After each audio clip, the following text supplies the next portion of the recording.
আজি গুৱাহাটীত বিজুলী ওলালে বৰষুণো আহিলে আৰু তেনেকৈ আজি প্ৰচাৰ চলাবলগীয়া হ'ল। আপোনালোকে জানেই যে গুৱাহাটীত যেটো বিজুলী কলিতা আজি নিৰ্বাচনী প্ৰচাৰ আছিল, আজি অন্তিমটো নিৰ্বাচনী প্ৰচাৰ আৰু নিৰ্বাচনী প্ৰচাৰত যেটো বৰষুণ আহিব নালাগিছিলে, যেটো আপোনালোকে জানেই যে গুৱাহাটীত এজাক বৰষুণতে যেটো এককাল পানী হয় বা এআঁঠু পানী হয় ঠায়ে ঠায়ে, আৰু আজি যেটো বৰষুণ হৈছে, যেটো বিজুলী কলিতা ওলাইছে বৰষুণো হৈছে।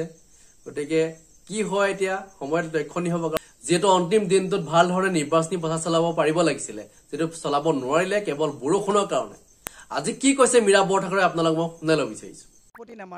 মই তেওঁক এটা কথাই কৈছোঁ, মোৰ শুভেচ্ছা আছে। বিজুলী মোতকৈ বয়সতো সৰু, গতিকে বিজুলী কলিতালৈ মোৰ শুভেচ্ছা আছে, ঈশ্বৰে ভাল কৰক। তেওঁ পলিটিকেল নহয়, পলিটিকেল হ'লে এগৰাকী সাংসদ 20 লাখ মানুহক প্ৰতিনিধিত্ব কৰিব, কিমান ষ্টেবল হ'ব লাগিব, কিমান মইচাৰ থাকিব লাগিব। মই আজিলৈকে কোনোবা পলিটিচিয়ানক ব্যক্তিগতভাৱে আজিলৈকে এটেক কৰা শুনিছে নেকি আপোনালোকে? শুনাই দেখাই দিয়কচোন। মই 20 লাখ মানুহক প্ৰতিনিধিত্ব কৰিবৰ কাৰণে ভোটৰ যুদ্ধত নামিছোঁ। বিভিন্ন মানুহৰ বিভিন্ন খং ৰাগ থাকিব, তাৰপিছত যদি ৰাইজে খং কৰোঁতে ময়ো খঙাল হৈ যাওঁ, এইখন দেখোন কাজিয়া হ'ব, যিটো এতিয়া বিজেপিত হিন্দু মুছলমানৰ কাজিয়া হৈ আছে। গতিকে মই সেইটো ঊৰ্ধত, মই সেইকাৰণে বিজুলী কলিতা মেধিয়ে কালিয়ে হাৰিলে। তেওঁ মোক যিটো ব্যক্তিগত কটাক্ষ কৰিলে, যোৱাকালিয়ে পৰাজয় বৰণ কৰি ল'লে, সন্তুলন হেৰাই পেলাইছে। মই এতিয়াও কৈছোঁ বিজুলী ভাল হওক, বিজুলীক একেলগে আমি কাম কৰিছিলোঁ, বয়সত সৰু, বেষ্ট উইচেছ দিছোঁ, মই একো নকওঁ। তেওঁ খালি যে টলাৰেঞ্চটো থাকিলে তেওঁ সংসদ হ'লে ভাল হ'ব। টলাৰেঞ্চ সংসদ হোৱাৰ আগতেই, ভোটৰ আগতেই টলাৰেঞ্চটো হেৰাই পেলাইছে।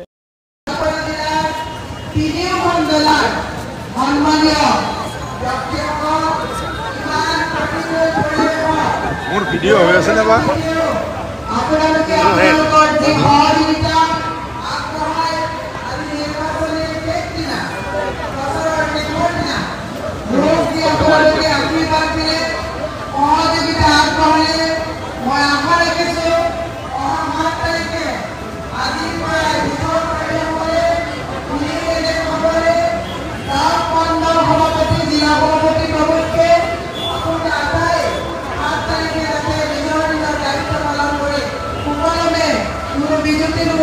নিৰ্বাচন অতিবাহিত কৰে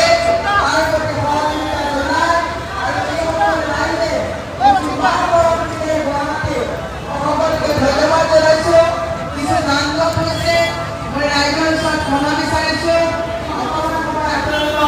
যানজট হোৱাৰ বাবে আমাৰ ৰেলীটোৰ কাৰণে মই আপোনালোকক কিছু সময় বিৰতি দিছোঁ। গাড়ী আহি থকা লোকসকলক আপোনালোকে মোক এইখিনিতে ক্ষমা কৰিব লাগিব আশা ৰাখিছোঁ। আৰু সকলোকে গুৱাহাটী লোকসভাৰ সকলো ৰাইজক অহা 7 তাৰিখে সংবিধান সুৰক্ষাৰ স্বাৰ্থত হাতৰ ছবিত ভোটে জয়যুক্ত কৰিব বুলি আহ্বান জনাই মই সকলোকে পুনৰ ধন্যবাদ জনাই মাইক্ৰফোনটো একেবাৰে আমি নামে ৰাখিছোঁ।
এবাৰ এই নিৰ্বাচন দেশৰ সংবিধান ৰক্ষাৰ নিৰ্বাচন এই নিৰ্বাচন দেশৰ সংবিধানৰ ধৰ্ম নিৰপেক্ষ চৰিত্ৰ ৰক্ষাৰ নিৰ্বাচন এই নিৰ্বাচন এবাৰ যি আদৰ্শই মানুহৰ মাজত সংকীৰ্ণতা মানুহৰ মাজত ঘৃণা মানুহৰ মাজত ভেদাভেদ মানুহৰ মাজত বৰ্ণবাদ সৃষ্টি কৰে এই আদৰ্শক পৰাভূত কৰা আৰু দিনে দিনে যিমান প্ৰথম পৰ্যায় দ্বিতীয় পৰ্যায় আগবাঢ়িছে সিমান ভোটদানৰ হাৰ বাঢ়িছে কাৰণ ৰাইজে গম পায় যে এইবাৰ এই নিৰ্বাচনত এটা শক্তিশালী বাৰ্তা সমগ্ৰ দেশবাসীয়ে দিব লাগিব সমগ্ৰ অসমবাসী ৰাইজে দিব লাগিব গতিকে অহা ৭ তাৰিখে মই আহ্বান জনাইছোঁ যে এই নিৰ্বাচনত ৰাইজ সকলো যাতে শিল লোন ভাঙি ওলাই আহে বিয়া বৰদামৰ উচ্চ যাতে বিপুল বিবৰ্তনত জয়লাভ কৰোঁ সকলোকে ওলাই আহিবৰ কাৰণে আহ্বান জনাইছোঁ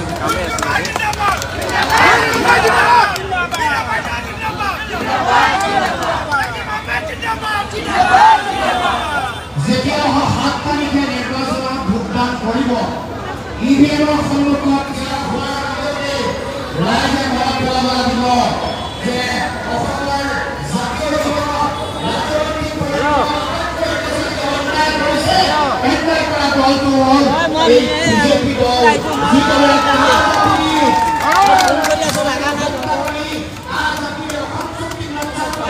অসমৰ জাতীয় জীৱন সমাজ জীৱনক অতি ভয়াৱহভাৱে অত্যাচাৰ কৰিছে গতিকে এইবাৰ এই নিৰ্বাচনৰ ভোটদান হ'ব জাতিক কৰা অন্যায়ৰ বিৰুদ্ধে এই নিৰ্বাচনৰ যুঁজ এইবাৰ এই নিৰ্বাচনৰ ভোটদান হ'ব কৰ কাগজ মূল্য বৃদ্ধি কৰি নানান ধৰণৰ জাপ খোৱাৰ তাৰ বিৰুদ্ধে এইবাৰ নিৰ্বাচনৰ ভোট হ'ব আমাৰ সকলো জাতি জনগোষ্ঠী ভাষা ভাষী ধৰ্মৰ লোক বিশ্বাসযোগ্যতা আৰু কৰাৰ বিৰুদ্ধে যুঁজ এইবাৰ এই নিৰ্বাচনৰ ভোট হ'ব আমাৰ এঘাৰটি সংবিধানৰ গণতান্ত্ৰিক অধিকাৰ এই অধিকাৰ গতিকে অহা 2টা দিনত মই আশা ৰাখিছোঁ আমাৰ বিৰোধী কৰ্মচাৰীৰ প্ৰতি ৰাজনৈতিক